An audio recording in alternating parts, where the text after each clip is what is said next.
Certinho, começamos a gravação. Então, novamente, eu quero desejar uma boa tarde para todos aqui presentes, dizer da felicidade que é tê-los aqui juntos. Muito honrados de terem escolhido o Minicurso 8 para acompanharem. Agradeço em meu nome, em nome do professor Marcelo, que também teve um feedback muito positivo da primeira sessão que fizemos.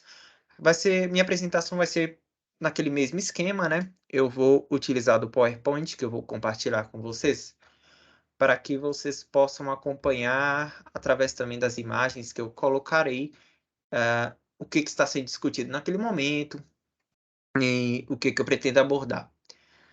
Lembrando que perguntas, comentários, fiquem muito à vontade para fazer.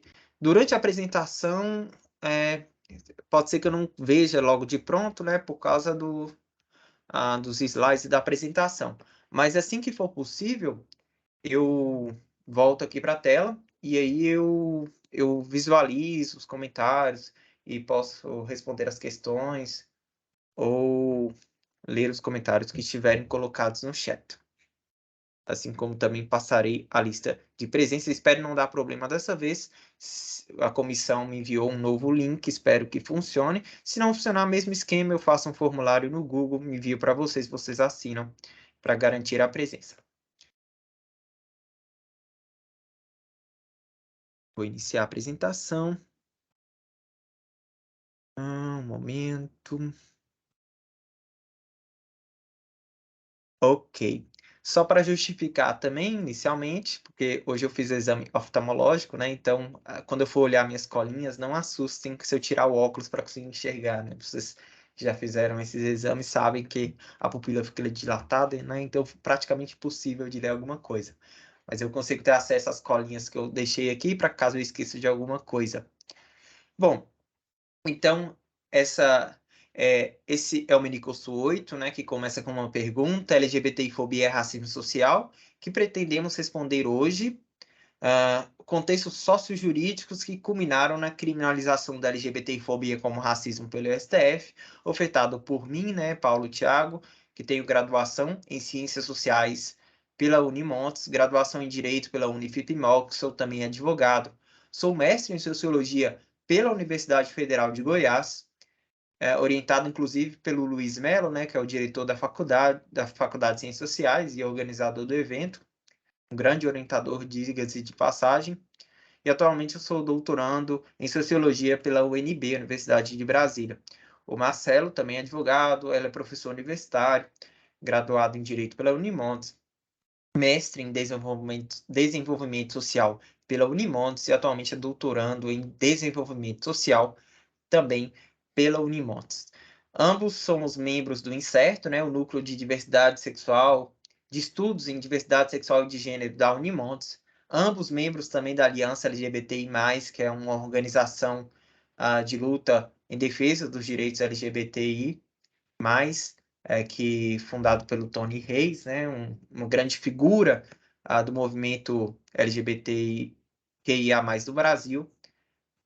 E eu também sou membro do Observatório de Desigualdade Racial, Étnico-Raciais da Unimontes, porque eu gosto muito de fazer muito pelo tema de pesquisa, né, que eu desenvolvi no mestrado, que foi justamente a criminalização da LGBTfobia como racismo. Eu gosto muito de poder analisar, estudar a sexualidade e a questão da raça, essa equiparação, essa aproximação entre os dois fatores. Então, sempre muito interessado em fazer essas leituras. A minha dissertação ainda está bloqueada no repositório da UFG, porque eu peço esse bloqueio, né, durante um ano. Logo, logo ela vai estar disponível ao público para fazer publicação, né, até publicar em livro futuramente, que são objetivos que eu busco, mas logo, logo ela estará disponível para consulta, quem quiser saber como foi esse trabalho que originou esse minicurso, né? Porque muito do que eu utilizo aqui no minicurso foi decorrente desse meu trabalho no mestrado.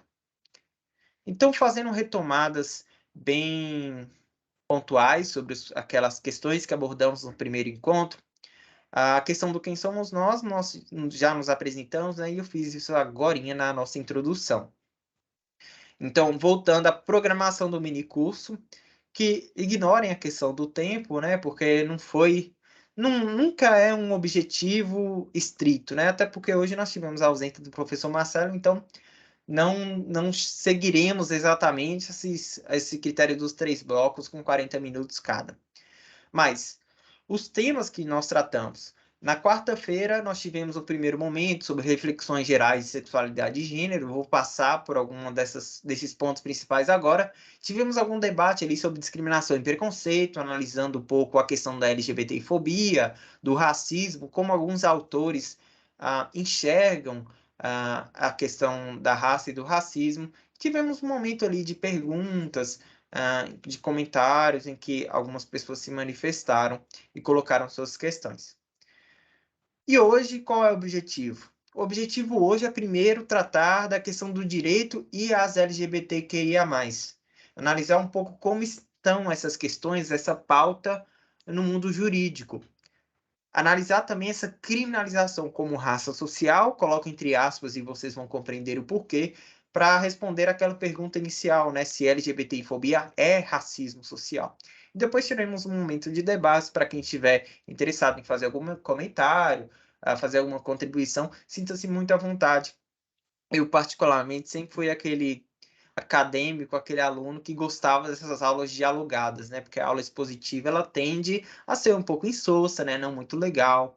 Então a participação ela empolga, né? E faz querer participar mais ativamente do que é discutido. Até por isso eu busquei formular uma metodologia ativa, né? Em que eu vou colocar alguns problemas aqui para vocês pensarem. Fiquem muito à vontade para fazer comentários, fazer ah, questionamentos no momento final do nosso minicurso. Ok. Então, aqueles primeiros pontos que nós discutimos na nossa primeira sessão foi sobre a questão de que a gente tende a imaginar que alguns dos nossos fatores da sociedade, que alguns fatores da vida humana, elas seriam óbvias, dadas, naturais, até porque o nosso pensamento ele tende a querer cristalizar algumas posturas como se fossem óbvias, como se fossem questões sempre dadas, como se as instituições fossem sempre daquele jeito, nunca tivessem mudado. E nós sabemos que isso não é muito verdade, né? Se nós hoje temos um modo específico de alimentação, um modo específico de vestimenta, é muito em virtude das construções socioculturais que tivemos ao decorrer da nossa história. Então, o que nós achamos que ser dado por uma biologia, por uma determinação biológica da espécie humana, na verdade não passa de escolhas culturais, né? E por isso que é importante estudarmos até mesmo o óbvio.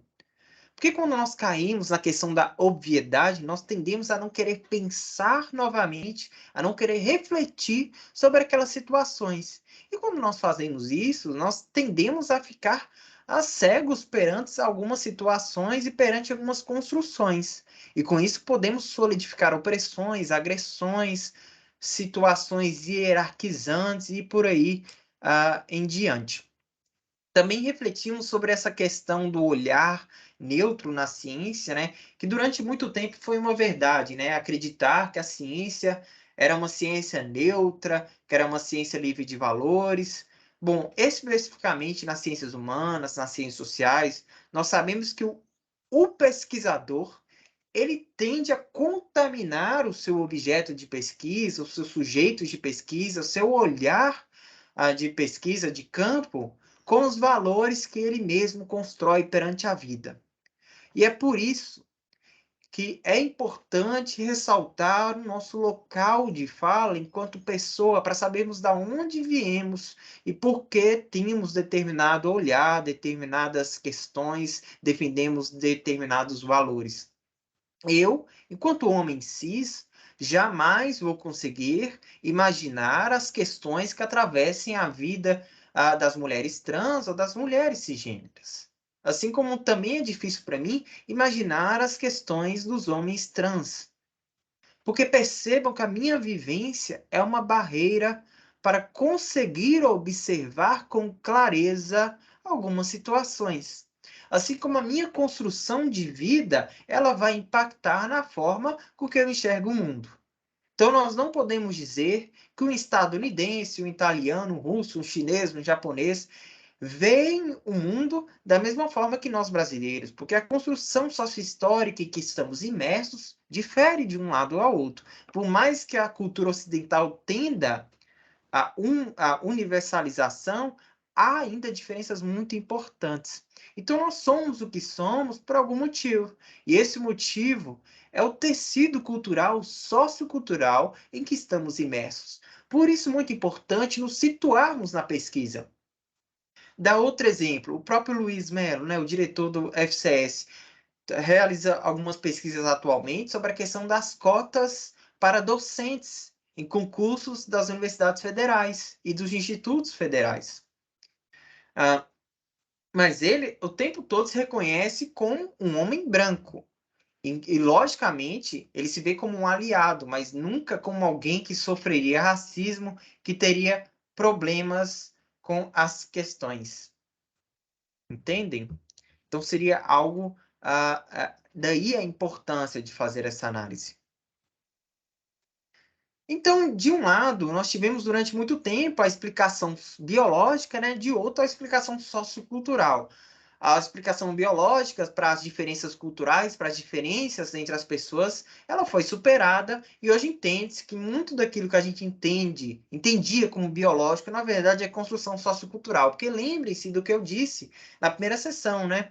Se as culturas fossem determinadas pelos genes, pela nossa genética, não haveria sentido na mudança constante em que as culturas se veem imersas. Não haveria sentido no intercâmbio muito pujante de culturas ao longo da nossa história. Seriam muito mais cristalizados, seriam muito mais localizados. E percebe-se que a cultura ela varia muito a partir do contato com outras civilizações e assim por diante. Então, lembramos então que são questões de escolhas, né? As escolhas culturais que moldam a forma de enxergarmos determinadas instituições, de vivenciarmos as situações. E é importante a gente considerar que essas escolhas não são feitas por um sujeito, por um rei, por um imperador, por alguém assim. Não. As escolhas culturais são os caminhos que as determinadas culturas tomam ao longo do tempo, ao longo da sua construção enquanto sociedade, enquanto civilização. Por exemplo, algumas culturas, algumas civilizações repudiam o consumo de frutos do mar, enquanto outras repudiam o consumo de insetos, de animais como morcegos e por aí vai. Mas o que levou aquela cultura a consumir aquilo sem que se constituísse em um tabu foram as escolhas culturais realizadas ao longo do tempo, ao longo do desenvolvimento sócio-histórico daquela sociedade. E aí eu trouxe, né, para vocês naquela primeira sessão, essa citação da Ruth Benedict, antropóloga estadunidense, que fez esse estudo, né, sobre os padrões de culturas em determinadas sociedades, para reforçar a ideia de que, na verdade, o que a gente tende a achar como biológico, como determinado, como se fosse a verdade universal, na verdade é fruto de uma escolha cultural. E ela dá um exemplo muito interessante, né, da questão da língua. As nossas cordas vocais, elas são capazes de emitirem uma infinidade de sons, de fonemas. Mas o português tem uma faixa que utiliza para expressar a língua. Assim como o alemão tem uma faixa de sons para expressar. Assim, a mesma coisa com o inglês. E aí é nessas, né, que nós, aprendendo línguas estrangeiras, chegamos em aqueles sons que não existem aqui para na nossa língua. Assim como no português, nós temos alguns sons que são incomuns em outras línguas. Então, percebe-se que a cultura levou aquele povo, aquela civilização a escolher uma faixa de fonema que se expressar. E essa escolha ela é dada por uma forma não aleatória, né? Ela é uma escolha sociocultural construída ao longo de séculos de desenvolvimento daquele povo. Então, assim como as diferentes formas das culturas de escolherem faixas para valorizar ou não as fases da vida, por exemplo, diferenciam, né? Nós conhecemos algumas culturas em que a infância não existe, outras em que a adolescência é supervalorizada, outras em que a ancestralidade é a mais valorizada, outras em que a juventude é mais valorizada. Essas escolhas são frutos desse desenvolvimento sociocultural dessas sociedades, dessas civilizações ao longo do tempo. E por que que eu fiz essa introdução muito antropológica sobre a questão das escolhas culturais e do desenvolvimento? Porque, da mesma forma, acontece com a sexualidade humana. Ah, as formas, os papéis que se atribuem ao masculino e ao feminino, as funções de gênero que as determinadas sociedades atribuem para a sociedade, para aquelas situações, né?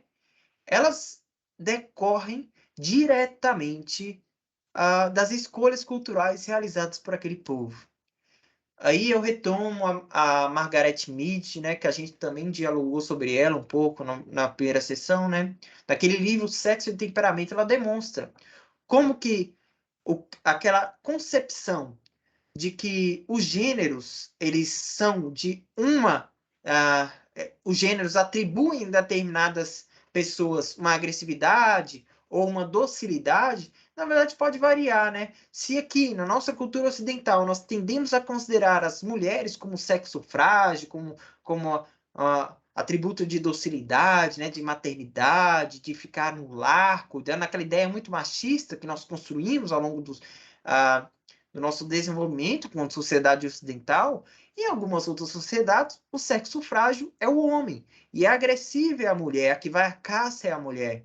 Isso a Margaret Mead demonstrou naquele livro Sexo e Temperamento, e por isso a importância de se considerar a questão das escolhas culturais afetando na sociedade, afetando ah, nas construções que nós fazemos sobre homens e mulheres, sobre gênero, e inclusive sobre sexualidade.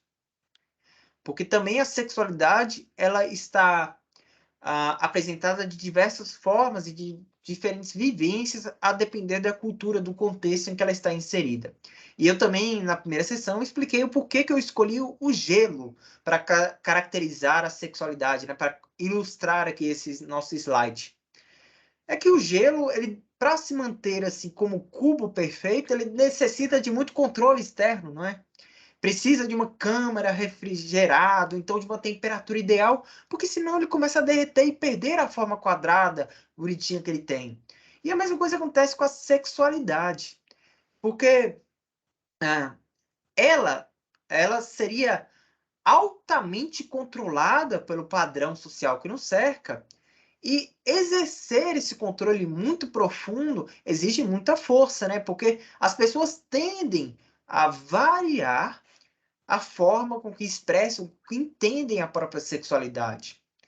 E os padrões heteronormativos que nos são construídos hoje, eles querem nos colocar em uma caixinha muito específica de comportamento, em que, por exemplo, a heteronormatividade prega que o homem deve ser o mandatário da casa, né? Deve ser aquele sexo forte, e a mulher deve ser a dócil, ficar no lar, cuidando dos filhos, e o sexo entre eles deve somente voltar à procriação, né? Sem outras possibilidades. A heteronormatividade exerce esse poder até mesmo sobre os próprios heterossexuais, né? Porque limita a possibilidade sexual que eles têm, né? A heteronormatividade não vê com bons olhos o uso de brinquedos eróticos.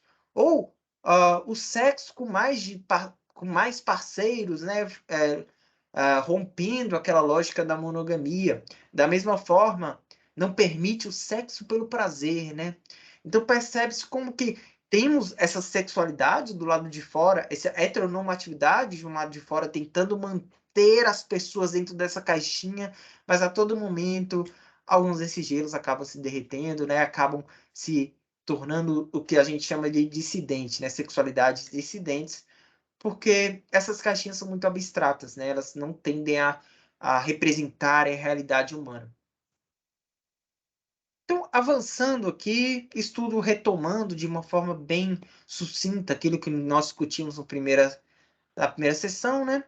Eu apresento a questão do Freud, né, que desde aquele período, lá 100 anos atrás, o Freud já dizia que a sexualidade humana era muito mais complexa do que nós vemos hoje. E eu peguei essa frase dele para citar, né, que ele não conseguia sequer explicar o interesse único do homem pela mulher. A heterossexualidade não seria explicada facilmente, até porque nós não somos seres instintivos voltados somente à reprodução. Nós não fazemos sexo somente para nos reproduzir, para procriação, como a maioria dos animais faz, né? Nós fazemos também por prazer, para outras questões. E o Freud já demonstrava isso.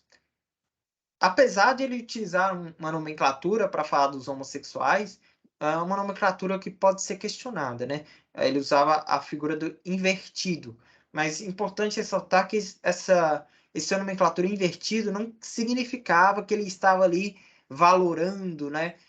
Não estava ali querendo realizar juízo de valor sobre aquele comportamento, mas ele chamava de invertido porque era dissidente do padrão que se entendia heterossexual. E aí eu fiz a brincadeira, né, que as pessoas gostam muito de se referir à Grécia Antiga para falar da homossexualidade, como se a Grécia Antiga fosse o grande Éden, o paraíso para as pessoas LGBT. E eu demonstrei que isso não era bem verdade, porque primeiro que falar em homossexualidade na Grécia Antiga é anacrônico. A nomenclatura homossexualidade era muito recente, o conceito homossexualidade era muito recente. O que eu estou querendo dizer com isso? Que a nomenclatura é recente, mas a prática é antiga e remonta, sim, a tempos imemoriais. E aí nós poderíamos, então, nos referir a essa situação como o homoerotismo, né? Como um eros próprio ali da Grécia Antiga. E aí eu quis fazer essa crítica também a respeito da visão do paraíso da Grécia Antiga, porque a prática se dava da seguinte forma, geralmente. Inclusive, eu coloco nas referências da nossa programação, né? O Jeffrey Weeks e o Walter Lang também refletem um pouco sobre isso. A Grécia Antiga tinha esse costume em que um homem mais velho se relacionava com um garoto mais novo, em que esse homem mais velho era a figura ativa no exercício da sexualidade, né? E o mais jovem era o passivo. Com o passar do tempo, isso se invertia, né? Quando o mais novo se tornava mais velho, ele passava a ser a figura ativa ali na relação sexual. O problema é que se algum desses sujeitos se mantivesse passivo pela vida inteira, haveria um problema ali, porque ele passaria a sofrer com uma discriminação misógina, porque ele estaria emulando, né, a figura feminina que era vista como inferior. Então, se ele não passasse, com o passar do tempo, para a figura do ativo, ele era discriminado por estar ali próximo aos ideais de feminilidade e seria discriminado a partir de uma situação de misoginia. Ou seja, percebe-se então que essa prática era cercada de misoginia, né? E muito importante também, a, a relação homossexual, homoerótica, né, exclusiva entre esses homens na Grécia, era também mal vista. Era importante que ele também tivesse um matrimônio com uma mulher e usasse desse sexo com outro homem para outra situação, né? Quando a questão da mulher era para procriação, né, o sexo com o homem era mais voltado ao prazer, à filosofia, mas essas questões mais filosóficas, assim, não seria exatamente para perpetuação da espécie. E se um homem tivesse só um parceiro masculino, também era visto com certa desconfiança pelo contexto ali colocado, porque a homossexualidade estrita não era bem aceita naqueles contextos. E aí eu fiz a brincadeira, né? Afinal, então, o que é a identidade sexual? É muito confuso explicar isso, porque há diferentes contextos, diferentes situações. Cada contexto há uma forma de se identificar. E por isso nós temos ao mesmo tempo que nós temos os homens homossexuais, nós também podemos ter os HSH, né, que são homens que fazem sexo com homem, mas não e necessariamente se identificam enquanto homossexuais. É o direito deles, não teria ali o que dizer. Se eles se identificam dessa forma, que seja. Assim como temos os góis, né, que se dizem só que gostam de fazer atrás das broderagem, etc. Porque no final, a identidade sexual ela é muito confusa, né? Ela não cabe em caixinhas, ela não pode ser normatividade com muita, não pode ser normatizada com muita facilidade. Ela sempre escapa às regras. Há sempre pessoas que escapam à classificação. Por mais que se adotem para si uma determinada nomenclatura para dizer como sua, as chances de escaparem em determinado momento daquilo que se entende como próprio daquela categoria pode se desfazer, né? Então, a identidade sexual ela é polissêmica, podemos dizer assim. Tem diversos significados, elas tendem a sempre escapar das normatizações e foi assim ao longo da nossa história como um todo. E aí eu refleti também um pouco sobre o nosso contexto atual, né? Como é ser LGBTQIA+, no Brasil hoje. E eu refleti sobre que estamos manchados de sangue, né? Por quê? Ah, a, a, uma das justificativas utilizadas pelo STF para realizar a criminalização da LGBTfobia foram os altos índices em relação a outros países de mortandade LGBT que nós temos aqui no Brasil. E aí eu fiz aquela ponderação muito importante, né? Que essas estatísticas têm um sério defeito que deveria ser sanado, mas que não é por uma ausência de atitude do governo, né? Das políticas públicas, o que eu quero dizer. Porque nós temos um primeiro problema que geralmente não se compila dados sobre LGBTs no Brasil atualmente, né? Parece que agora, muito recentemente, está começando a fazer se dar alguns passos em relação a isso, mas geralmente não se compila esses dados. Então, se nós não sabemos o tamanho da população LGBT no Brasil hoje, quando estamos diante dos números de assassinatos, de homicídios das pessoas LGBT, nós temos a dificuldade até de saber a proporção real daqueles crimes. Então, entendem? Fica complicado até de nós sabermos se o número é alto, se o número é muito baixo, porque nós não sabemos o número total. Nós só temos o número de assassinatos. Mas aí está a questão. Porque se o número absoluto for muito grande, talvez os crimes sejam uma parcela muito pequena. Mas, ao mesmo tempo, se a população não for tão grande, os crimes podem tomar uma proporção, podem estar numa proporção muito elevada. Então, percebe como é que é difícil estabelecer a real situação dos LGBTQIA+ no Brasil hoje? E se não se compila os dados, o problema é como se não existisse, né? Você joga para debaixo do tapete e invisibiliza a situação. Então nós praticamente não temos noção correta de qual é a situação das pessoas LGBTQIA+ no Brasil. E aí a situação se complica para resolver esse problema. E da mesma forma, eu demonstrei na primeira sessão aquela pesquisa do professor Gustavo Venturi, né? Em que, perguntados à população brasileira, percebe-se alto grau ainda de LGBTI-fobia internalizada. Porque ele fez uma primeira pergunta, né? Se haveria LGBTI-fobia no Brasil. 90% que respondeu à pesquisa, né? Foi uma pesquisa não foi uma pesquisa censitária, né? Ele fez uma amostragem em diversas regiões do Brasil, mas percebeu-se que 90% da população acreditava que havia sim uma discriminação LGBTI-fóbica, mas só 30% admitia ser LGBTI-fóbico. Percebe então como a diferença que nós temos? De um lado, se diz que há discriminação, do outro, ninguém admite ser o opressor, né? Aquele que discrimina. Então ele montou uma metodologia para verificar a LGBTI-fobia velada daquelas pessoas. E ele chegou à conclusão que 99% da população tem algum grau de preconceito. E aí ele também demonstrou isso a partir de perguntas sobre se a população achava que a homossexualidade era uma doença que deveria ser escondida, e as proporções foram altas na pesquisa, né? Então percebe que ainda há uma parcela muito grande da população que defende algumas situações muito muito graves sobre a questão LGBTI+.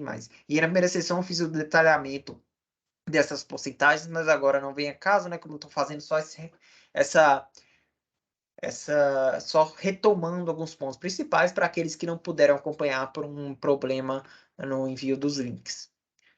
Então, aí voltando à programação, nós tratamos a questão de sexualidade de gênero, aí entramos na questão de discriminação e de preconceito. E eu trouxe essa questão, né? É importante sempre analisar as diferenças, as desigualdades a partir de um contexto. O que eu quero dizer com isso? Nós não podemos cair no erro de achar que um estudo sobre a LGBTfobia no Brasil representa o mundo inteiro. Cada país, cada espaço tem uma determinada visão, uma determinada situação, um determinado contexto. Da mesma forma, o racismo no Brasil não pode ser levado universalizado para explicar o mundo inteiro.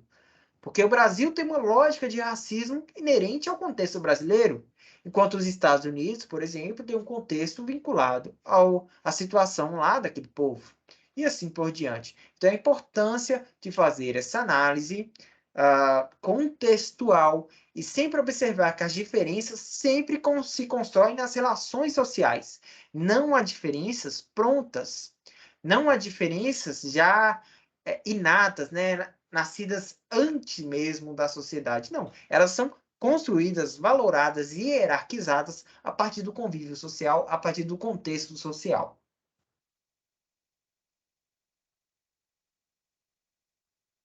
E aí, eu discuti um pouco sobre a questão da LGBTfobia, né? Sobre a importância de não tratarmos esse fenômeno como único, como universal. O que eu quero dizer com isso?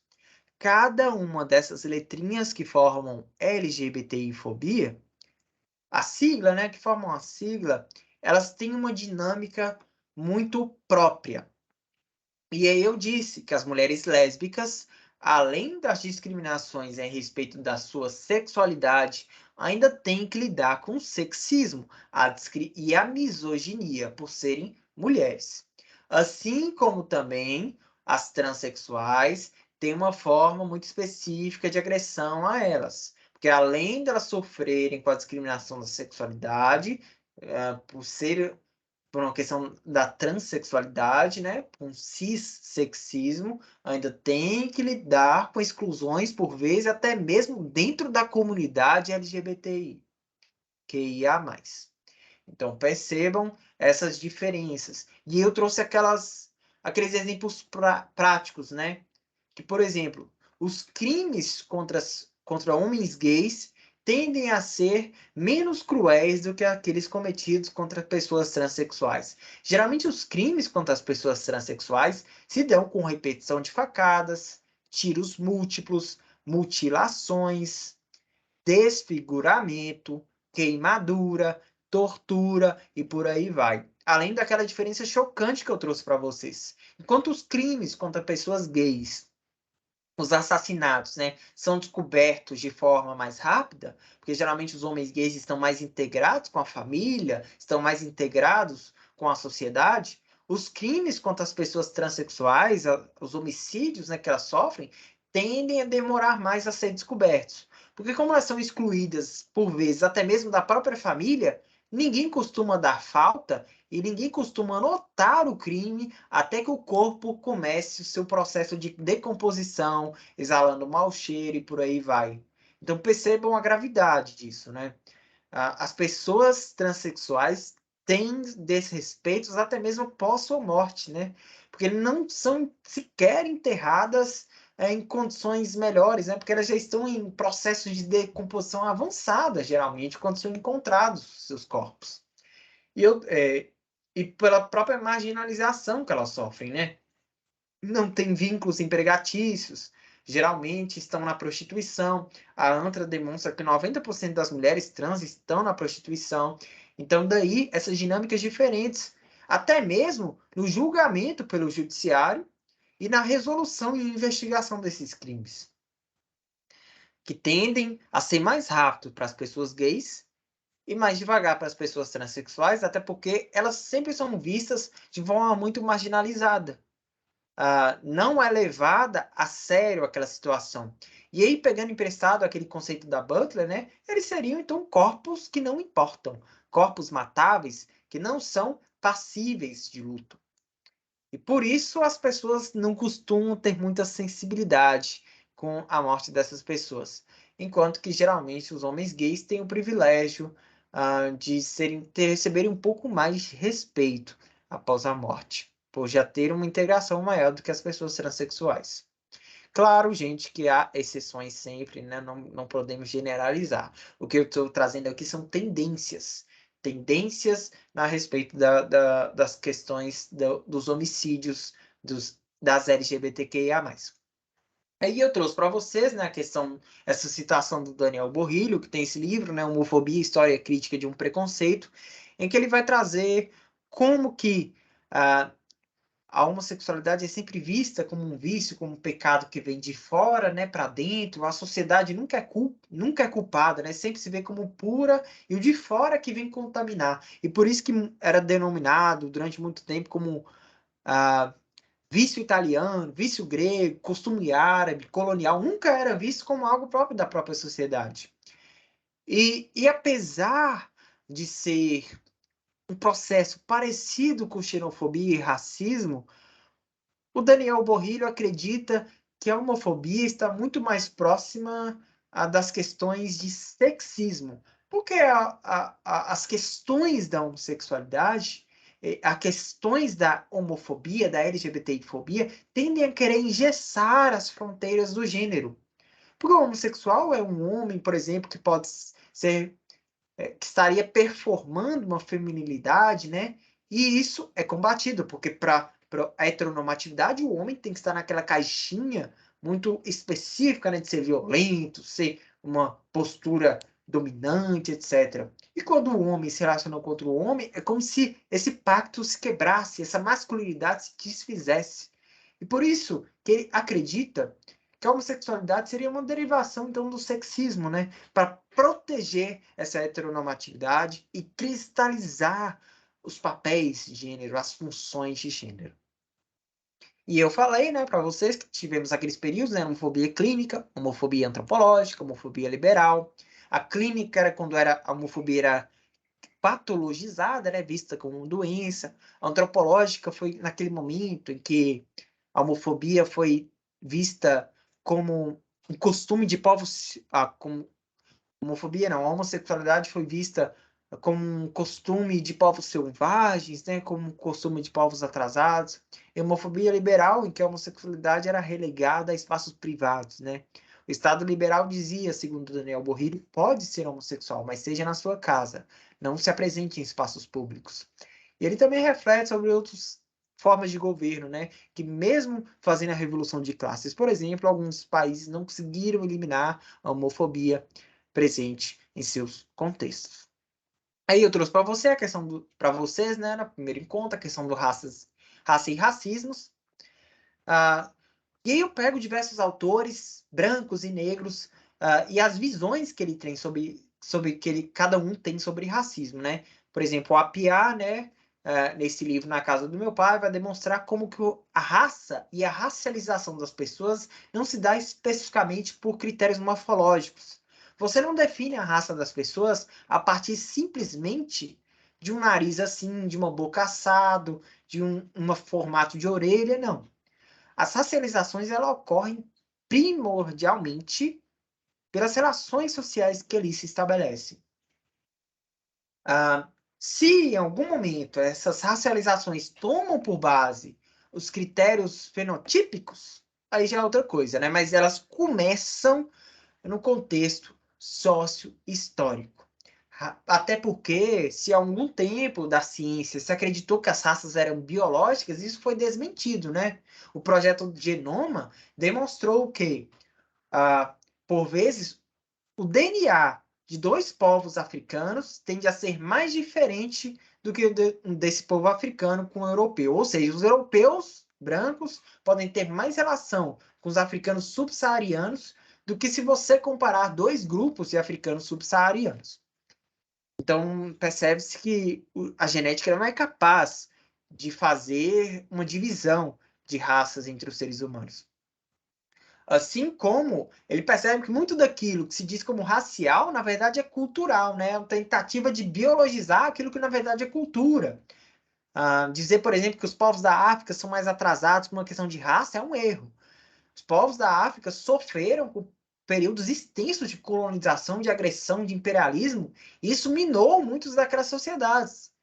Então, você não pode afirmar que a África está daquela forma ou de outra forma se dá a partir da genética dos povos que ele habitam. Ele também apresenta sobre a questão da monogênese e da poligênese, né?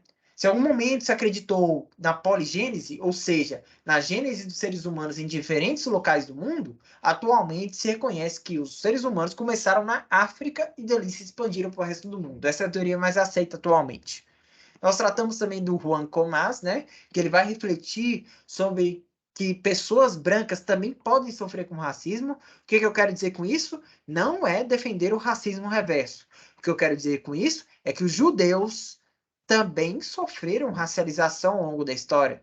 E os judeus podem ser brancos e sofrer com racismos.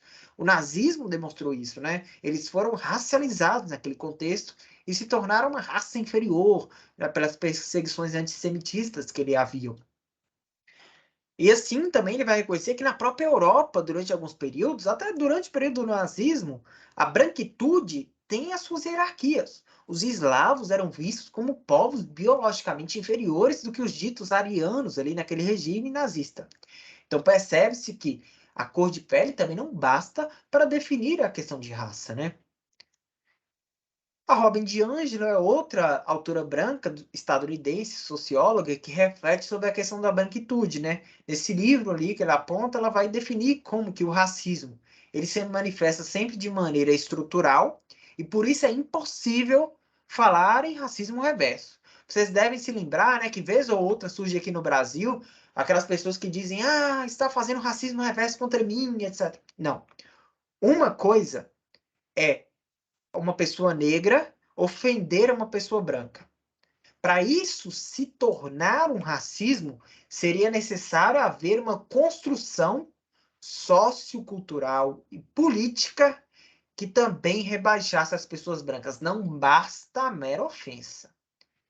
Agora, quando, por exemplo, uma pessoa branca menospreza uma pessoa negra, aí já estamos falando em racismo.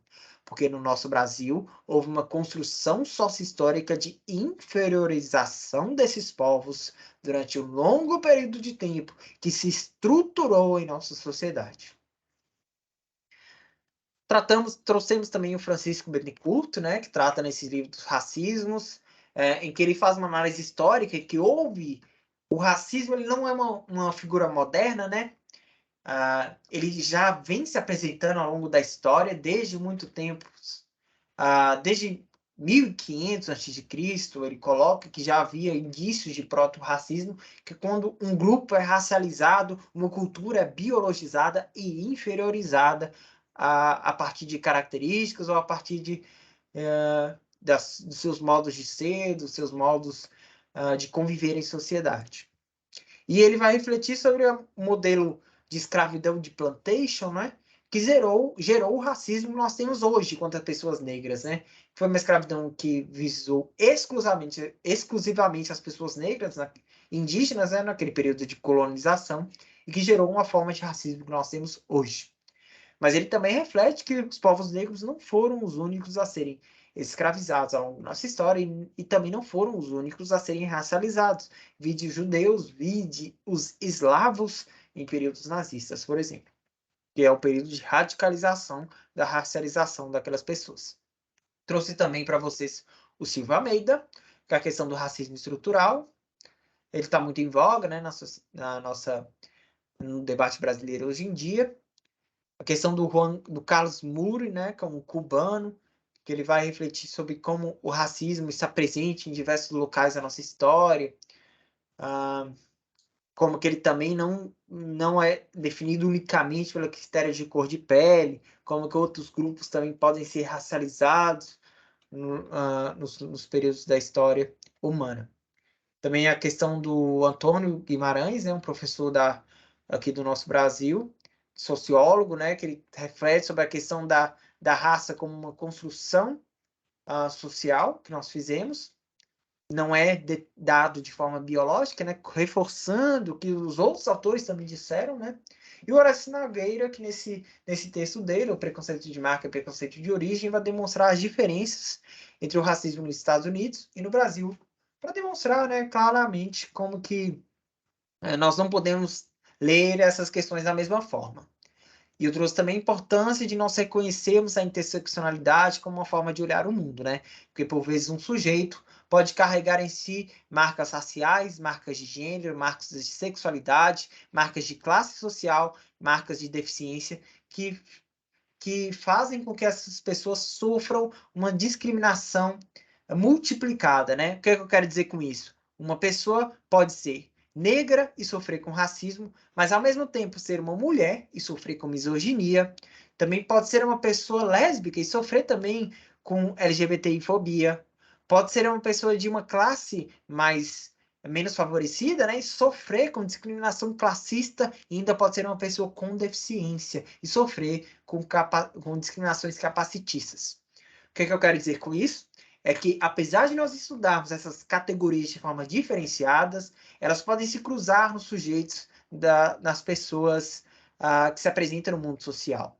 E nós tivemos aquele momento de debate no último bloco, né? E agora vamos então entrar no que seria tratado hoje exclusivamente aqui na sexta-feira.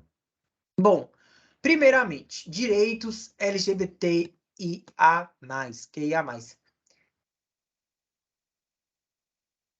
Só quero pedir perdão se em algum momento em específico eu eu sim, eu recebi aqui a notícia de que tem gente com a mão levantada, né? Então acho que vamos fazer um intervalinho só para ver as perguntas que foram colocadas, como encerramos esse primeiro bloco, né? Deixa eu ver aqui no chat.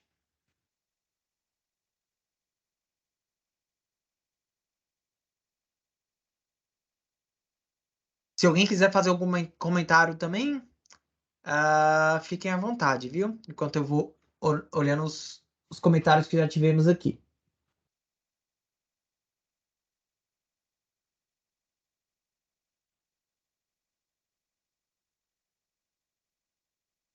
Sim, eu tô vendo um comentário aqui da Aisla. É verdade, viu? Até hoje, os gays afeminados tendem a ser considerados inferiores, né? Porque eles estariam emulando a figura feminina que até hoje é inferiorizada.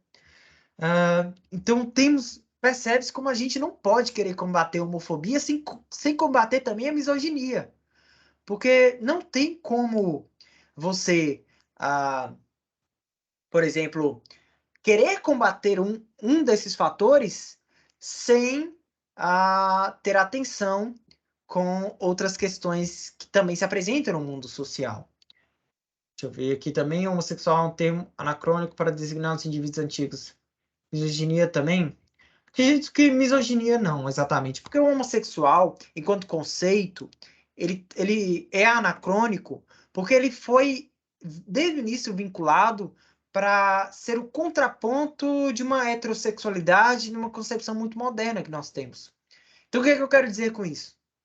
A homossexualidade ela foi pensada ali no início para designar um desvio patológico, né? Tanto que nós houve aquela tentativa de mudança, né, de homossexualismo para homossexualidade, mas mesmo assim ela está vinculada para marcar essa situação na nossa sociedade moderna. Só faz sentido para nós, porque naquele momento, inclusive como eu disse, né, os gregos não interpretavam essas pessoas como homossexuais assim, nossa concepção moderna.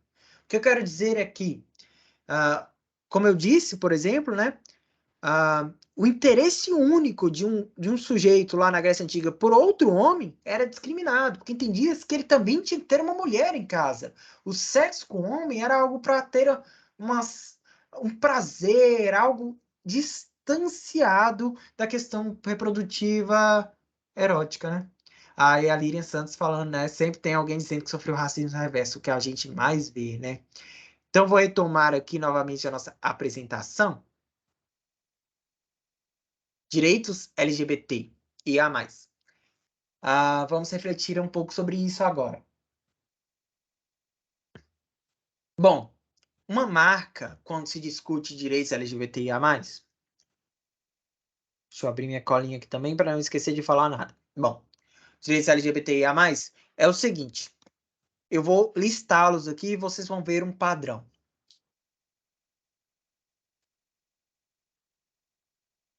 Vamos lá, 2011, união homossexual e heterossexual equiparadas. E o STJ posteriormente se pronunciou sobre o casamento. Essa equiparação entre a união homoafetiva, que eles assim denominaram, né? União estável, homoafetiva e união estável heterossexual, foi feita pelo STF. 2013, CNJ obriga os cartórios a celebrar o casamento entre pessoas do mesmo sexo, porque alguns estavam se recusando ainda. 2015, possibilidade de adoção por casais gays, feita pelo STF.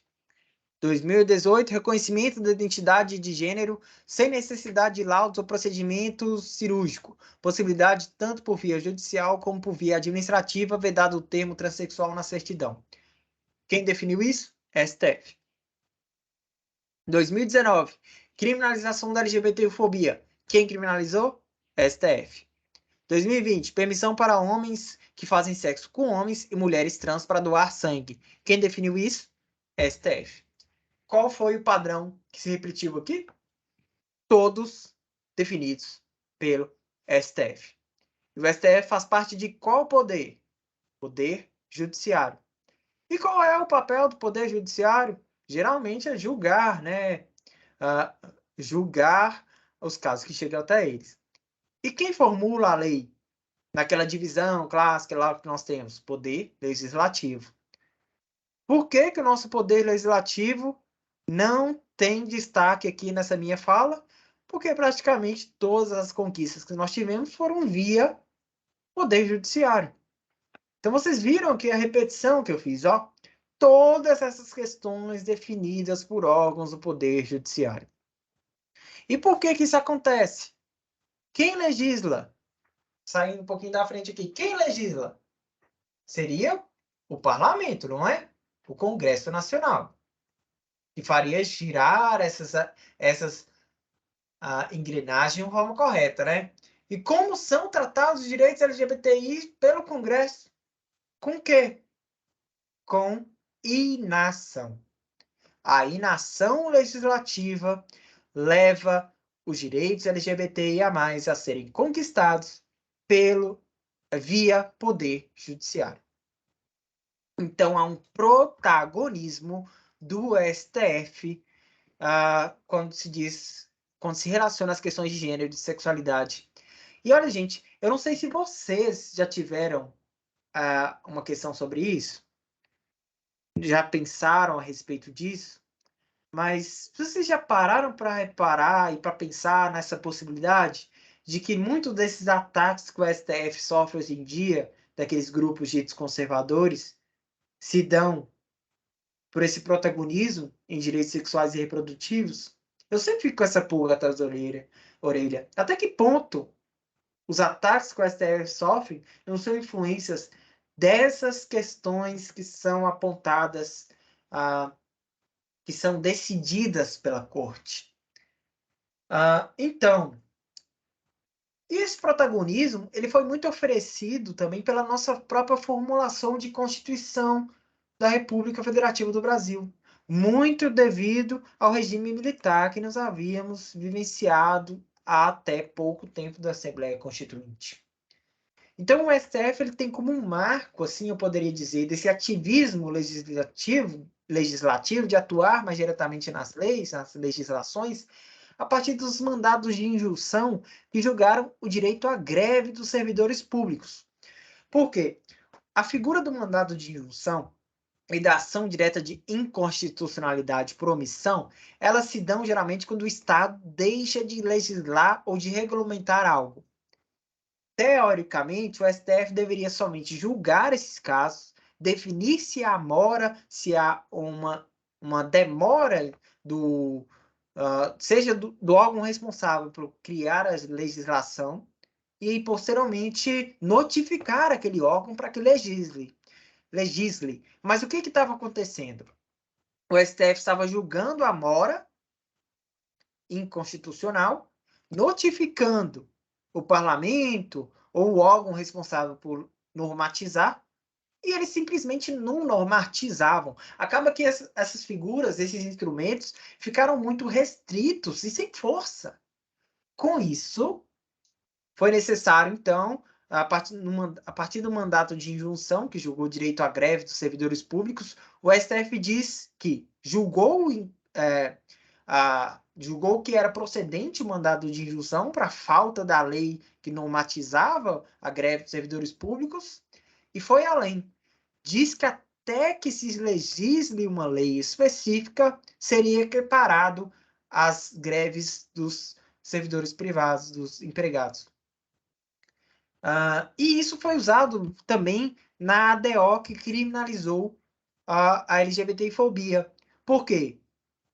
O STF, teoricamente, deveria só notificar o Congresso e falar assim: Congresso Nacional, você está em mora em definir uma lei que combata a LGBTfobia. Legisle isso. E só. O efeito terminaria ali. Mas sabendo que não haveria um efeito prático nessa notificação, o STF diz o seguinte: até que se legisle uma lei específica, a LGBTfobia é regida pela lei do racismo, porque, segundo eles, é uma lei, a LGBTfobia é uma forma de raça social, de racismo social. Importante também dizer que esses protagonismos das cortes constitucionais, ela não é uma especificidade do Brasil.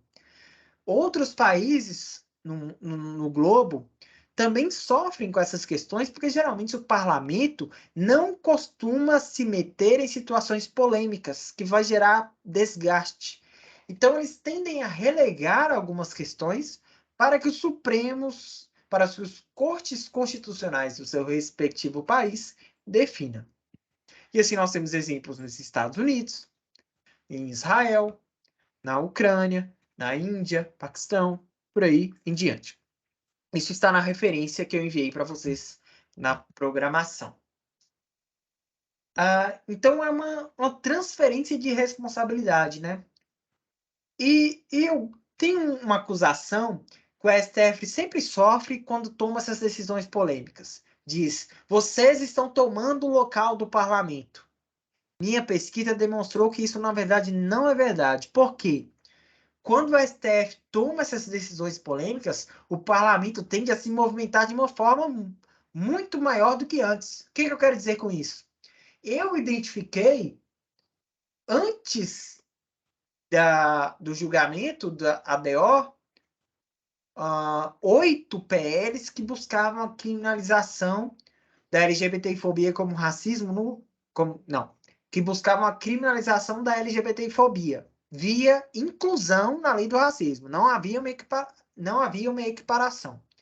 Após o julgamento da ADO, foram 7 PLs propostas no Senado. Ou seja, em um ano, 2019, durante o julgamento, tivemos praticamente o mesmo número do que nos anos anteriores, desde a Constituição até 2019. Então, percebe-se a efervescência que esses julgamentos causam no parlamento. Agora, se eles não aprovam, se eles não dão seguimento nas discussões, aí já é por aquelas barreiras institucionais que nós temos.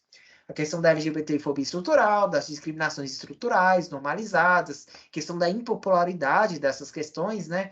A nossa população ainda tem uma faixa muito conservadora, eles têm medo de perder votos e assim por diante. Aqui, por exemplo, na Câmara, de 2001 a 2018, eu identifiquei 15 PLs que buscavam criminalizar a LGBTfobia. Só em 2019 foram 8. Então percebe-se a movimentação que há. Foram 8 PLs que buscavam tanto a criminalização quanto buscavam um confronto direto com o STF. Foram 4 para cada um.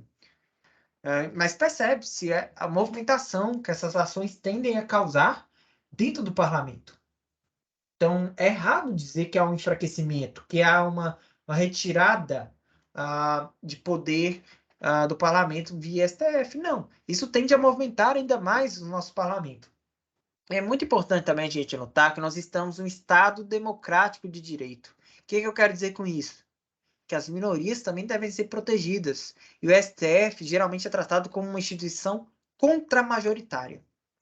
Ou seja, ele está ali colocado para garantir o direito de minorias. Minorias políticas, né? Minorias políticas tendem a ter dificuldade de se fazer representar no parlamento. Com isso, ah, algum órgão tem que garantir direitos a essas pessoas. Se dependesse do parlamento, o Brasil até hoje não teria legalizado o casamento entre pessoas do mesmo sexo. Essas pessoas ficariam desamparadas, sem direito de seguro de vida, sem seguro de saúde. É claro que o STF tem que exercer a função contra-majoritária e tomar essas decisões que beneficiem as pessoas que não se fazem representadas no parlamento. Porque, apesar de ser um Estado democrático, ou seja, da vontade da maioria, ele é de direito também garantir às minorias os mínimos, né, para que possam viver. E aí eu quero refletir com vocês como foi a criminalização da LGBTfobia na Assembleia Constituinte. Porque no momento da nossa Assembleia Constituinte, lá estavam os movimentos LGBTI+, querendo se fazer representar lá. Porque se vocês separarem, a nossa Constituição deixa explícito: o racismo é crime imprescritível e inafiançável. Isso foi resultado da luta do movimento negro para incluir na Constituição a a criminalização do racismo. Houve também tentativa de se fazer o mesmo com os LGBTs. Só que o movimento LGBTQIA+ foi derrotado naquele momento. Então não houve uma vitória em se conseguir incluir essa criminalização na nossa Constituição.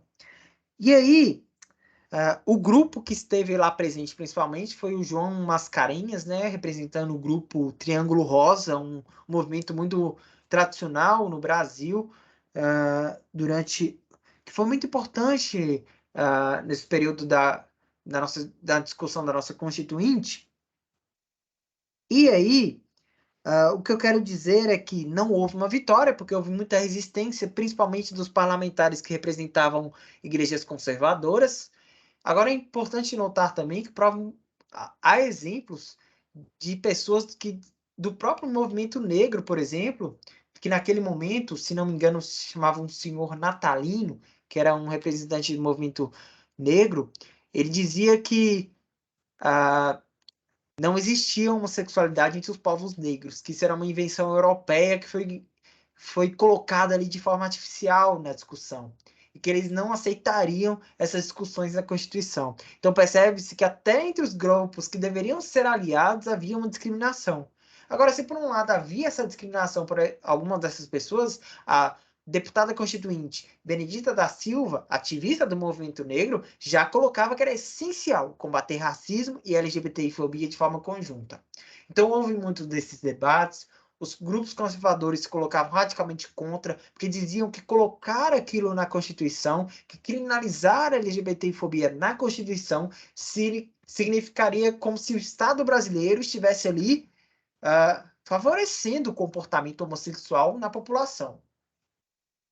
E acabou que não houve êxito na demanda. O movimento LGBTI acabou sendo derrotado naquela situação.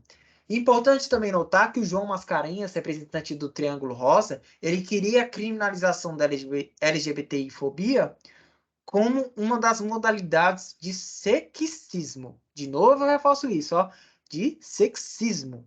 Não era de outras situações. Ele buscava a criminalização da LGBTfobia como sexismo, como uma das espécies de sexismo, concordando com a ideia do Daniel Borilho, que eu já apresentei para vocês anteriormente. E agora, tratando aqui da questão da luta parlamentar pela criminalização, se não se criminalizou a homofobia, a LGBTfobia via Congresso Nacional, não foi por falta de luta ou de tentativa dos parlamentares. Porque houve projetos que até avançaram, o mais famoso a PL 122, PLC 122, que foi aprovado na Câmara dos Deputados, de autoria da Yara Bernardi, que criminalizava a LGBTfobia, incluindo na Lei 7.719, se não me engano, deixa eu conferir, não, 7.716 de 89, incluía nessa lei não por considerar a LGBTfobia como raça social, incluía porque se considerava que a Lei de Combate ao Racismo, a 7.716/89, é uma grande ferramenta legal de combate às discriminações em geral. Então, se buscava essa criminalização, foi aprovado na Câmara dos Deputados e foi arquivado no Senado Federal. Essa proposta, ela nasce no governo FHC, é votada nos governos Lula e é arquivada no governo Dilma Rousseff, porque Dilma Rousseff, como nós acompanhamos, teve muita dificuldade de governabilidade, né? E ela teve que se aliar aos grupos conservadores e apoiou o arquivamento dessa PL, desse projeto de lei, assim como ela também vetou o programa Brasil Sem Homofobia, né? Muito porque ela estava ali tentando sobreviver no governo, se aliando aos grupos mais conservadores religiosos. Então, houve tentativas, assim como outros projetos de lei que sequer foram votados nas suas respectivas casas, que também buscavam criminalizar a LGBTfobia, mas o que eu quero deixar mais marcado aqui para vocês é que nenhum desses PLs, nenhum, eu repito, buscava criminalizar a LGBTfobia como racismo. Nenhum. Todos buscavam criminalizar, seja inclusão na lei de combate ao racismo, mas não por entender que era uma raça social, mas sim por entender que a lei de combate ao racismo é uma grande ferramenta antidiscriminação no Brasil, ou buscavam criminalizar via Código Penal e assim por diante. Ou buscavam o Estatuto da Diversidade Sexual e de Gênero, que foi, inclusive, de proposta do IBDFAM, que buscava, além de criminalizar condutas, propor políticas públicas, né? O que eu acho que seria muito mais vantajoso para a comunidade LGBTQIA+. Então, isso que eu quero deixar marcado nesse momento. Houve muitas propostas, mas nenhuma delas buscava criminalizar via raça social. E os movimentos sociais e a criminalização? Como que se davam essa relação? Bom, sobre os movimentos sociais e a criminalização, bom, primeiro, é bom ressaltar que nenhum dos movimentos também que eu mapeei buscava criminalizar como raça social.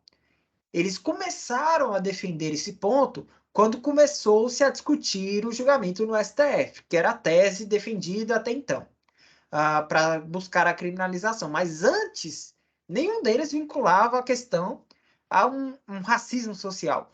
Todos eles tinham em comum a equiparação com processos de sexismo, porque percebam como que é muito ligado os processos misóginos sexistas com os de LGBTfobia. O próprio exemplo que a Vitória nos deu aí no chat, a respeito dos gays passivos sofrerem e afeminados sofrerem mais discriminação dentro do próprio meio LGBT.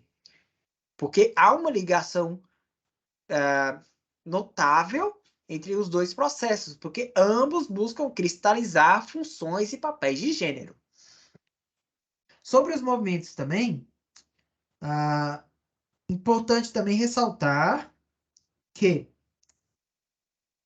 eles têm uma questão, um contraponto muito interessante que eu devo ressaltar, que o Brasil tem um movimento social muito forte, muito atuante, comparado a outros países.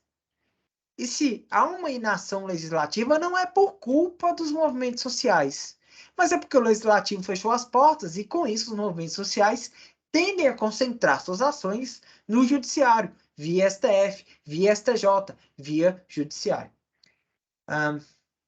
E os movimentos sociais, além disso,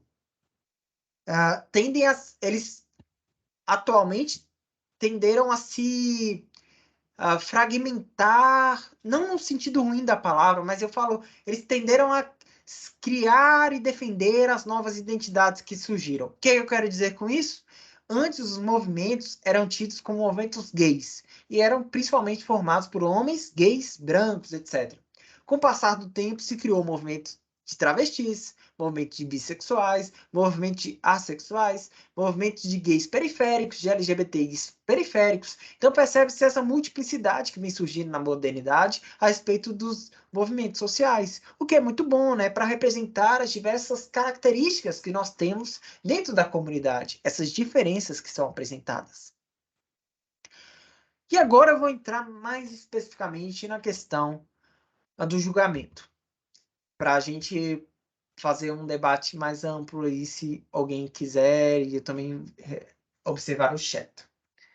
Bom, é importante notar o seguinte. A jurisprudência acionada, eu posso dizer até de forma principal, para se criminalizar a LGBTfobia como racismo pelo STF, foi esse habeas corpus que eu coloco aí para vocês, 82424. Foi o habeas corpus, também conhecido como caso Elvanger. O caso eu vou resumir para vocês foi o seguinte. Havia um editor no Rio Grande do Sul que estava editando e publicando livros nazistas, antissemitas. E ele foi condenado por racismo por fazer isso, né, por praticar essas condutas. A defesa argumentou que o crime teria prescrito, né, em determinado momento. Só que o que diz a nossa Constituição? Que o racismo é imprescritível.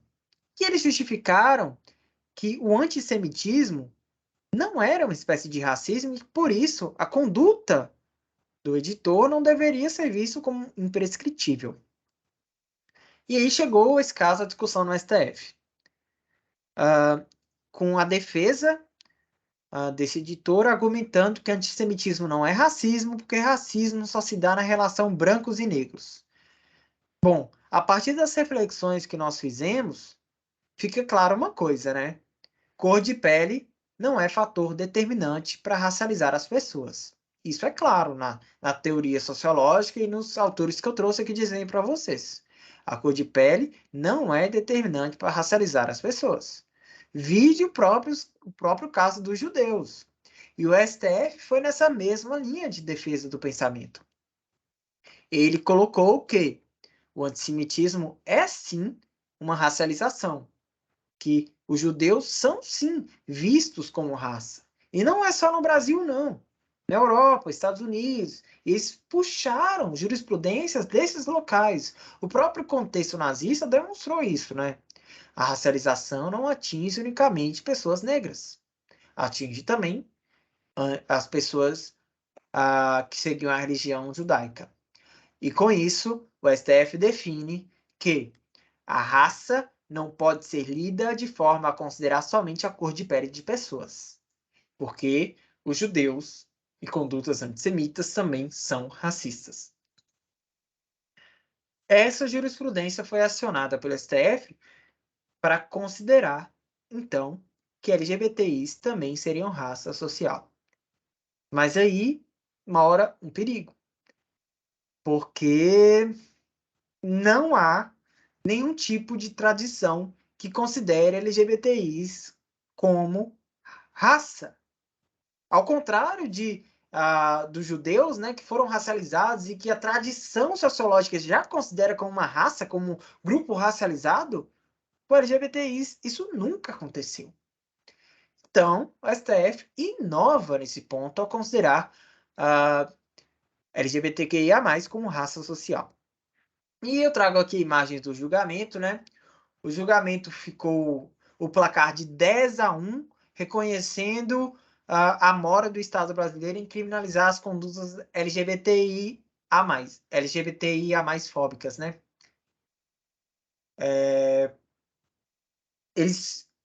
O voto discordante foi o do já conhecido por sempre fazer o voto contrário, né? Por ser o voto vencido, Marco Aurélio. Para ele, ainda está em tempo de discutir isso, e se o Congresso não deliberou é porque não é importante. E a votação a respeito de considerar LGBTI como raça social ficou em 9-3, com voto contrário do presidente Dias Toffoli, até então presidente Dias Toffoli, o Ricardo Lewandowski e o Marco Aurélio. Ali eu coloco a imagem do advogado que representou a ação direta de inconstitucionalidade por omissão número 26, né, que foi a que criminalizou a LGBTI-fobia como racismo, que é o Paulo Iotti.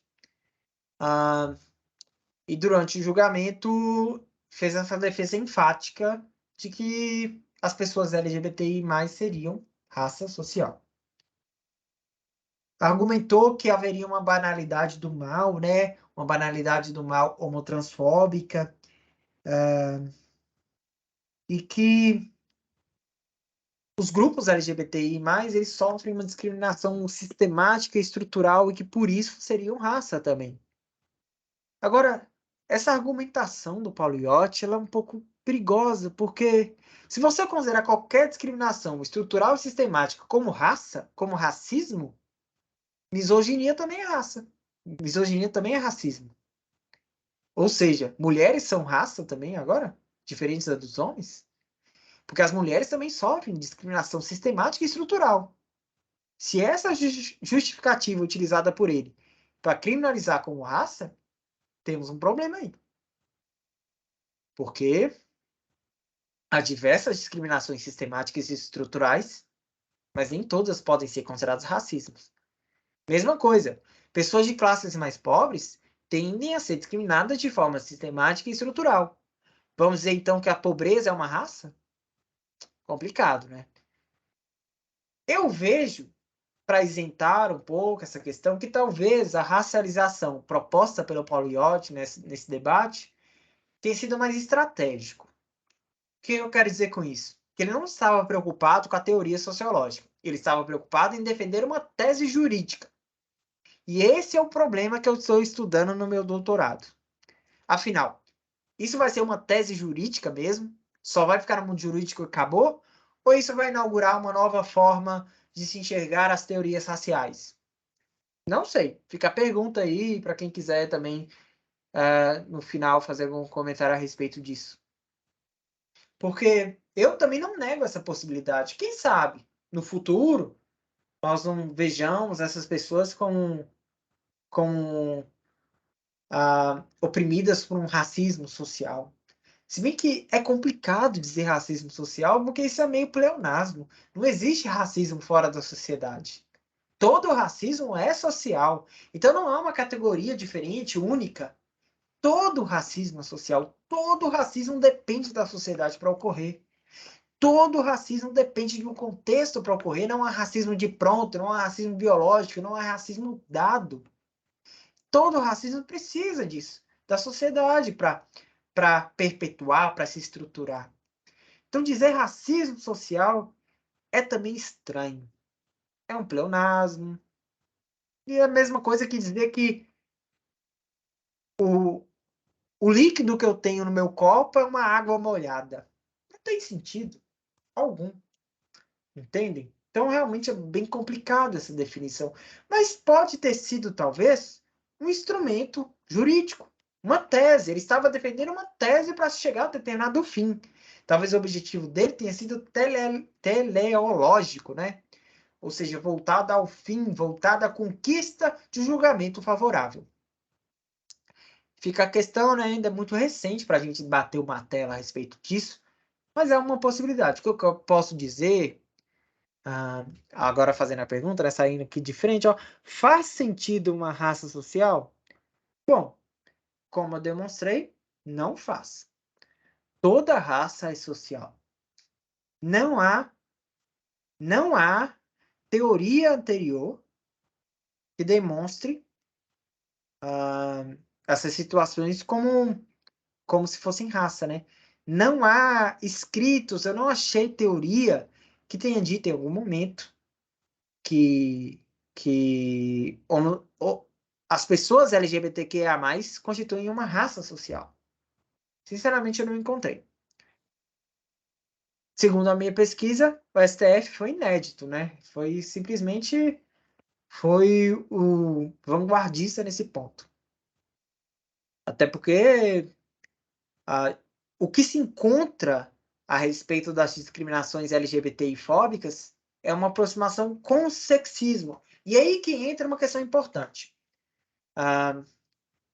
E aí eu vou pegar duas pessoas muito representativas do campo jurídico para demonstrar esse debate. De um lado, nós temos o Paulo Iotti, que foi advogado responsável por essa criminalização, né, responsável pela ADO no STF, defendendo a possibilidade da raça social. De outro, nós temos o desembargador federal Roger Halp Rios, a quem eu sigo nesse ponto, né, a quem eu adoto a explicação de que se o STF queria criminalizar a LGBTI-fobia, que o fizesse equiparando alguma lei que coíba a discriminação sexista. Porque a LGBTI-fobia tem mais relação com sexismo do que com racismo. Aí não sei, pensar alguma forma. E ele dá até algumas opções, né? Ele esteve na minha banca de defesa da dissertação, ele colocou alguma dessas possibilidades. De talvez equiparar com algum instrumento jurídico que coíba o sexismo. É uma possibilidade muito importante. Mas, por um lado, nenhum desses dois vai criticar a decisão do STF, porque eles sabiam que era importante essa criminalização. Ninguém está negando a importância simbólica dessa criminalização. Mas, por outro lado, a equiparação com raça talvez não tenha sido a mais legal. Talvez devêssemos ter equiparado com sexismo. Outro ponto muito importante é que a criminalização não resolve nossos problemas. Ela pode sim ser um poderoso efeito simbólico, né? O Estado brasileiro proíbe discriminação contra LGBT. Ótimo. Isso simbolicamente é uma força, é um empoderamento. Agora, prisão não resolve essas questões. Discriminações estruturais, elas estão muito além do que encarceramento individual. Se fosse um problema do indivíduo, tudo bem. Mas é um problema estrutural da sociedade. Não se resolve com mero encarceramento. Além de que nós, enquanto grupos progressistas, temos que reconhecer que o nosso sistema penal ele seleciona as pessoas que encarcera. E geralmente essas pessoas são justamente aqueles que nós queremos proteger. São quem? Pessoas pobres, negras, LGBTs. Sabe o perigo disso? Se nós defendemos a criminalização, tem um risco de quem ser encarcerado seriam os grupos marginalizados, oprimidos. E nós sabemos que nós não podemos combater as discriminações de forma separada. Elas precisam ser combatidas de forma conjunta. Porque senão nosso trabalho não vai a lugar nenhum. Então, eis aí a necessidade de fazer essa reflexão muito importante. E agora também, sobre a criminalização no STF, teve dois pontos também principais para essa criminalização ocorrer da forma que ocorreu. O primeiro eram os dados alarmantes que os movimentos sociais demonstravam a respeito da, da mortandade dos sujeitos LGBTQIA+. Por outro, o contexto político influenciou diretamente. O relator da ADO, o ministro Celso de Mello, durante diversas vezes reforçou o perigo que havia no contexto político hostil às pessoas LGBTIs que se formulava com a eleição do atual presidente. E ele se demonstrava preocupado com o cenário de barbárie.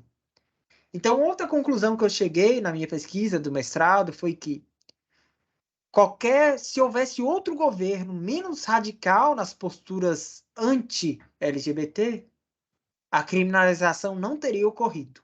Ela só ocorreu por causa do governo atual. Até porque a DO ela é proposta em 2013. Ou seja, demorou a ser julgada e foi julgada justamente no primeiro ano de mandato do presidente Bolsonaro. Então, há uma relação direta com o contexto político para a criminalização ter ocorrido.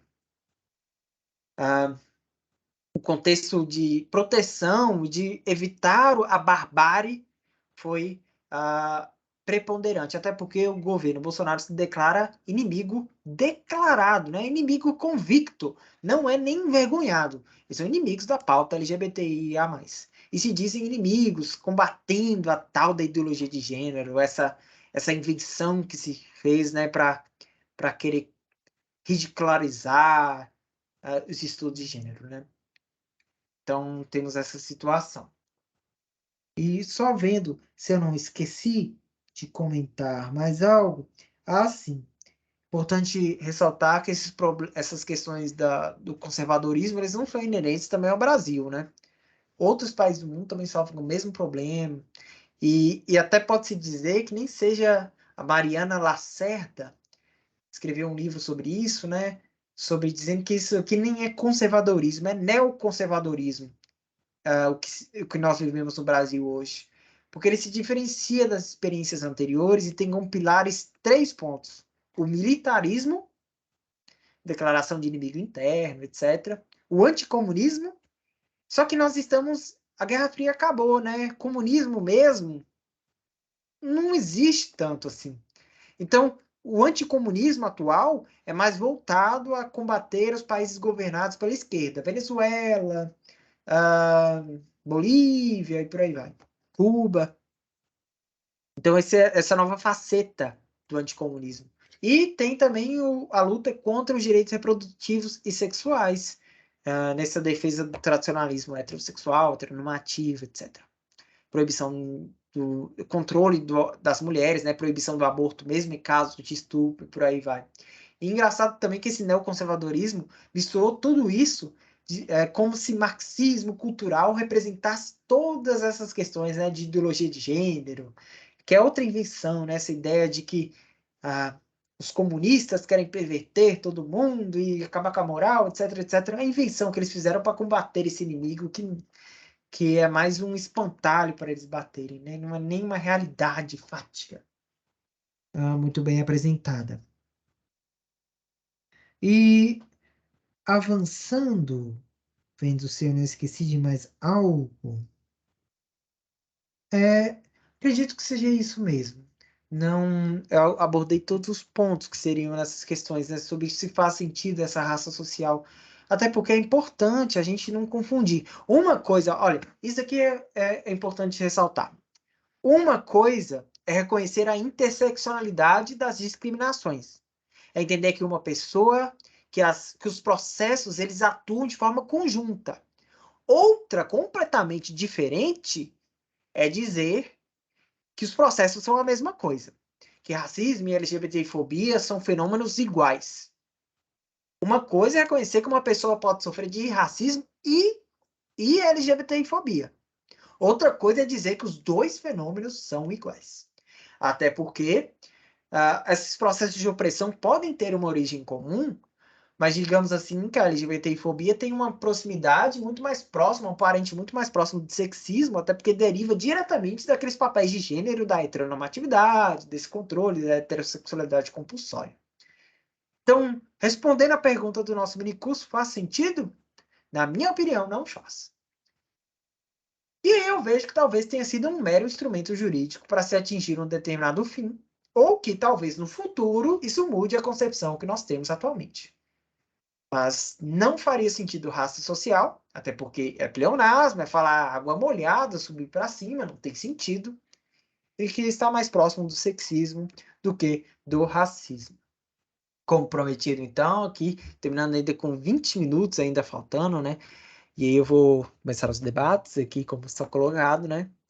Eu vou ler os comentários também, se alguém quiser comentar alguma coisa, fique muito à vontade. Eu vou também já colocar, disponibilizar para vocês o formulário de presença, e aí vocês me avisem se há, se vocês conseguem um acesso, né? Porque da última vez teve aqueles problemas. Eu vou compartilhar. Então, se alguém tiver algo a comentar, já pode ir colocar, enquanto eu insiro o link.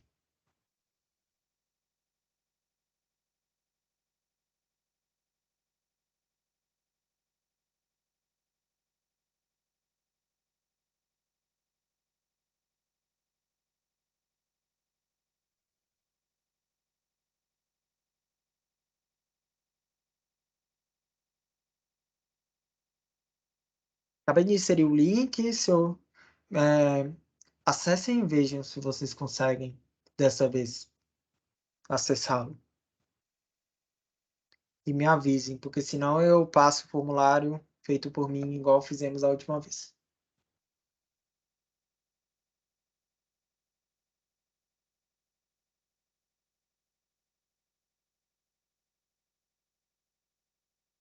Enquanto isso, eu vou lendo as questões aqui também no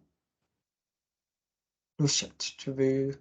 O Frota tem diversos PL com foco na comunidade. Estranho esse fato, né? Também achei quando fiz uma pesquisa. Sim, inclusive um dos propostas de criminalização da LGBTfobia que eu encontrei veio do Marco Feliciano. Mas isso é um ponto muito bom você ter tocado nesse ponto, Victoria, porque você sabia que esses grupos conservadores, como o que o Marco Feliciano apresenta, ele tem uma questão. Eles querem essa criminalização de uma forma controlada por eles, assim, de certa forma, porque eles têm preocupação de se proteger, sabe? Porque quando houve a criminalização, houve muita preocupação de que a liberdade religiosa deles teria sido invadida. Agora, eu acho esse argumento tão pesado, porque quando ninguém tem liberdade, ninguém argue liberdade religiosa para ser racista, né? Ninguém diz, eu posso ser racista porque minha religião permite, ou então eu posso ser nazista porque minha religião permite. Agora, com a homofobia, há essa possibilidade. Isso, isso é um incômodo, né? Tomara que isso mude futuramente, mas realmente é complicado. E eles tentam fazer essa criminalização de uma forma que não os atinja para que eles possam continuar a pregar nos cultos, etc., que, que homossexualidade é um erro e assim por diante. Muito naquelas ideias conservadoras que eles têm. Deixa eu ver aqui mais um comentário. Se eu não me engano, 17 Souza defende o racismo social em a lei brasileira. É, eu já vi também esse termo em outros locais. Mas assim, para mim não faz muito sentido. Porque eu já ouvi também falar de racismo cultural, etc., muito recentemente. E por isso que eu continuo o estudo, né? Porque eu percebo que o mestrado ainda não foi o bastante para demonstrar se realmente ah, isso vai virar algo real. Por isso que eu quero continuar na pesquisa, né? Para entendermos diretamente se realmente isso vai virar uma realidade sociológica ou se vai manter no jurídico. Porque, pelo que eu pesquisei, as linhas que eu adoto, né? Não acredito que faça muito sentido, até porque todo racismo social é mesmo falar que toda convivência, a convivência social, toda convivência geralmente é social. Então é realmente complicado. Um dos papéis do direito penal na sociedade é o de prevenção geral. A criminalização não teria esse efeito pedagógico de evitação própria da prevenção geral? Sim, isso é uma discussão muito recente. Inclusive, o que eu quero dizer é que a criminologia mais recente defende esse ponto que você aponta, que o direito penal seria pedagógico, né, e que ter o efeito simbólico é importante. Eu também acredito nisso. Também acho que é muito importante nós termos esse efeito pedagógico da lei, né? O Estado brasileiro criminalizar a conduta, ter ali criminalizado, realmente pode exercer um papel simbólico muito forte. Agora, a questão que fica a se discutir é se o encarceramento resolveria a questão. Eu entendo que penas alternativas seria melhor, porque eu acho que o encarceramento já demonstrou ser falho, né? Não costuma resolver essas questões, ainda mais resolver essas questões estruturais da nossa sociedade. Porque se fosse um problema do indivíduo, talvez o encarceramento funcionasse. Mas como é um problema social, né, acho que tem que ter uma mudança mais ampla. Até porque enquanto a sociedade mantiver a LGBTfobia como estrutural, ela vai reificar esses processos, ensinar isso, vai reproduzir, as escolas vão reproduzir isso, as instituições vão reproduzir isso. Então, tende a haver uma mudança mais ampla. E eu não gosto de dar aquela resposta padrão que geralmente se dá, né? De dizer que a educação resolveria isso. Com sinceridade, eu não acredito que que eu não acredito que essas pessoas são LGBTfóbicas porque faltou instrução para elas, né? Porque se fosse assim, seria muito fácil, né? Resolver racismo com mera educação não é bem assim. Nós temos que ter uma educação antirracista, uma educação anti-LGBTfóbica, até porque os nazistas não eram burros, né? Por exemplo. Havia muitos nazistas cientistas altamente gabaritados. Então você percebe que a mera intelectualidade não é capaz de resolver as questões das discriminações. Eu vi aqui que vocês conseguiram acessar hoje. Muito bom. Então, gente, se não houver mais questões, mais colocações, acho que a gente pode encerrar, mas antes, pedindo, né? O Marcelo sempre gosta de fazer os registros. Então, se vocês puderem, quiserem, abrir a câmera para fazermos esse registro, eu vou até parar de gravar para garantir para que vocês fiquem menos desinibidos, né? Vamos lá, vou parar a gravação.